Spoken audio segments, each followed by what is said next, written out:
열왕기상의 마지막 장이 오늘 우리가 읽은 22장이죠. 22장은 이스라엘과 유다국 사이가 전쟁이 없던 3년 중 셋째 해에 남쪽 유다 왕 여호사밧이 북쪽 왕 이스라엘 왕 아합에게 올라가서 그와 화친을 하고 있는 그런 장면입니다. 특별히 그가 올라갔을 때 이스라엘로 성경에 내려갔다 그랬는데 그가 내려갔을 때에 아합 왕이 길르앗 라모스의 아람 군대에게 뺏긴 것에 대한 온통한 마음을 갖고 있다가 그 아람을 상대로 전쟁을 걸어놓은 상태입니다. 그래서 근데 이제 남왕조 유다의 여호사밧 왕이 오니까 내가 여차여차해서 지금 전쟁을 하러 지금 나와 있는 중인데 당신도 나와 함께 가겠느냐. 그러니까 남북 이스라엘이 갈라진 이후 처음으로 두 왕이 한 전쟁에 같이 서게 된 그런 이례적인 전쟁이 지금 진행되고 있었습니다.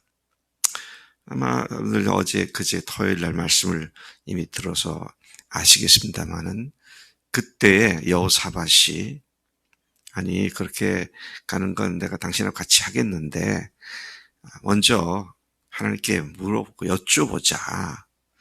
그랬더니 이제 그 아합 왕이 400여 명의 선지자들을 불러다가 어떻게 하면 좋겠느냐, 전쟁으로 올라가랴 말랴 하니까 그들이 올라가라고, 당신이 대성을 거둘 테니까 올라가라고.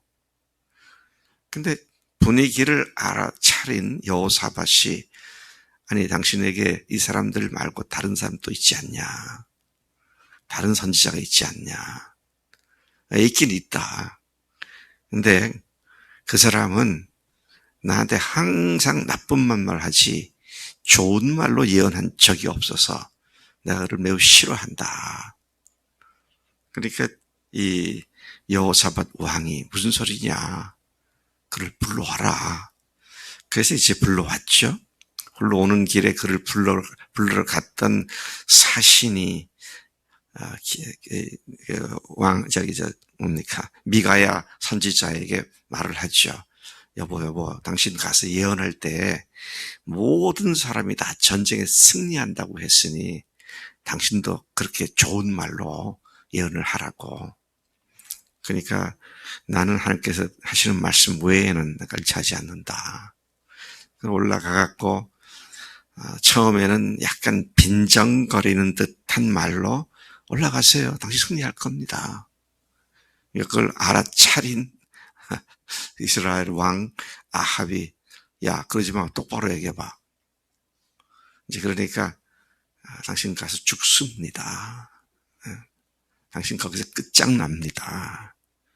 그러니까 이제 이스라엘 왕 아합이 여호사밧 왕한테 보세요. 이놈들 항상 나한테 이렇게 말합니다. 그럼 개무시하고 전쟁터로 나가죠.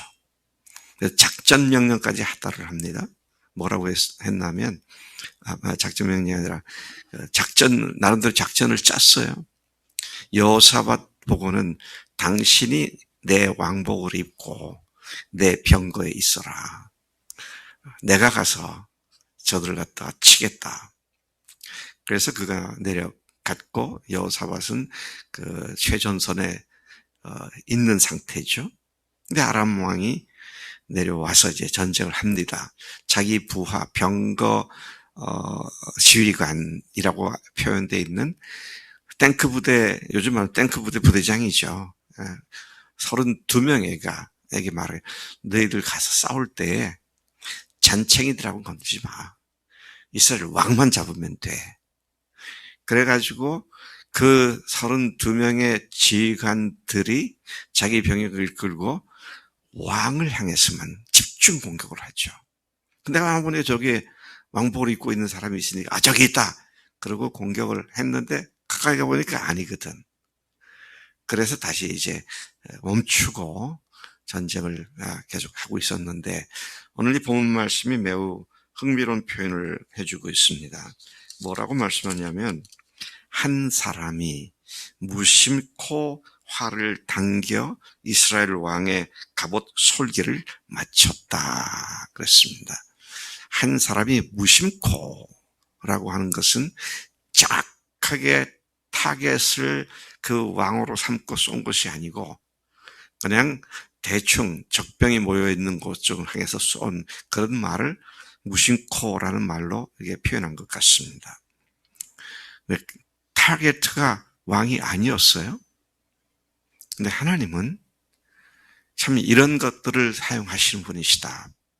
평상시에 우연하게 발생한 것 같지만 하나님께서 그것을 주관하신다는 사실을 확인하게 됩니다. 그래서 갑옷을 뚫고 그 화살이 박힌 거죠.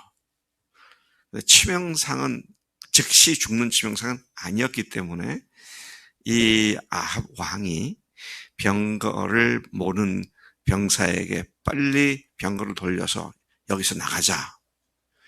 근데 워낙 전투가 치열했기 때문에 나갈 수가 없었고 오히려 그가 병거에 갇혀 있으면서 병거로 기어오르는 적병을 갖다가 거기서 막아내고 싸우다가 과다출혈로 방금 말씀에 보면은 병거 바닥에 그의 피가 고였다 그랬습니다.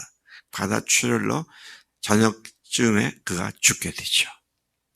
그가 죽고 난 지 얼마 안 돼서 이스라엘 진중에 소리가 났는데 후퇴하고 퇴각하여 각기 집으로 데려가라. 아마 왕이 아닌 다른 사령관 정도가 그렇게 상황을 파악해서 그렇게 퇴각 명령을 내린 것 같습니다. 자, 결국 그렇게 아합 왕은 그의 생애를 전장터에서 마감을 했습니다. 우리가 여기에서 좀 생각해 볼 것이 있어요. 첫째는 여호사밧 왕에 대한 생각입니다. 여호사밧 왕은 유다 남쪽 왕들 중에 아주 선왕으로 기록된 사람입니다. 근데 그 사람이 같이 어울려야 할 사람과 어울려야 되는데 아마 외교적인 정치적인 목적 때문에 이스라엘 왕과 최대한 친해지기 위해서 전장터에 갔던 것 같아요. 근데 아합 왕은 바로 직전에 하나님 말씀을 듣고도 무시해버리고 자기만 믿고 자기의 능력을 믿고 전장터로 나가서 죽음을 당하게 되죠. 그래서 사람이 누구하고 친구하며 누구하고 같이 어울리느냐 이게 이렇게 중요하다. 이 사실 다시 한번 우리에게 일깨워주는 그런 여호사밧의 실수입니다. 그 후에 여호사밧은 그냥 소리 소문 없이 자기 나라로 돌아갔습니다. 두 번째 우리가 생각해 보아야 할 것은 아합 왕의 모습입니다. 오늘 22장이 열왕기 상이 끝나는 장입니다. 내일이면 이제 다 끝이 나죠. 근데 제가 이 말씀을 준비하면서 한번 뒤적거려 봤어요. 북이스라엘 역대 왕들 중에 가장 많은 내용의 기록이 아합 왕에 대해 이루어진 거예요. 이를테면 16장부터 22장까지 16장부터 22장까지면은요 무려 8장에 관한 열왕기 상에 8장이면 3분의 1 정도 분량입니다.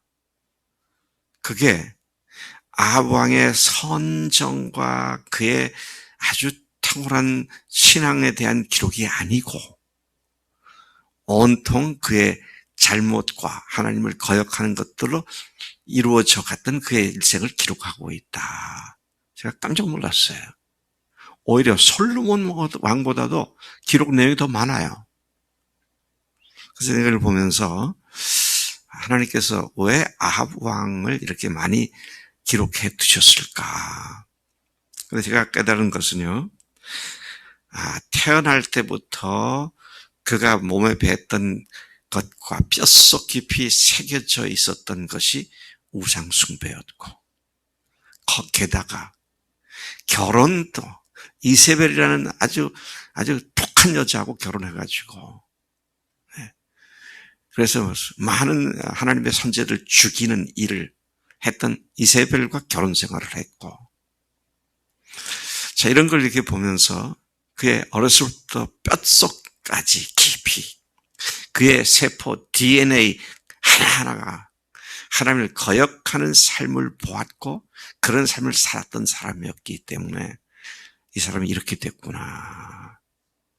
또 한 가지는요, 여러분, 엘리야 하면은 모세를 제외한 이스라엘 역대 모든 선지자들 중에 가장 많은 능력을 베푼 선지자였습니다. 언제 집중적으로 하나님의 이적적인 능력이 나타났느냐? 모세 앤드 엘리야입니다.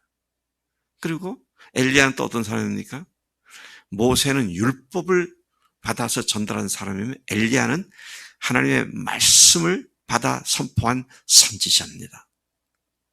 그렇다면 엘리야 시대의 아합 왕은 가장 많은 하나님의 능력과 이적을 보았고 가장 많은 하나님의 말씀을, 예언의 말씀을 들은 사람인데, 근데 그의 근본 뼛속 깊이 그의 뿌리 자체가 악한 우상숭배, 이방 신을 섬기고 쾌락주의와 향락주의와 자기 과시주의라든지 이런 것에 사로잡혀 있으니까 이런 어마어마한 하나님의 놀라운 이적과 말씀을 보고 듣고도 전혀 돌이킴이 없이 전장터에서 화살에 맞아 죽는 이런 결과를 가져왔구나. 그래서 저는 열왕기상을 이제 마무리해가는 이 시점에 그 아합 왕 전체, 그의 생 전체를 이렇게 한마디로 요약해서 보니까 그런 사람이더라고요.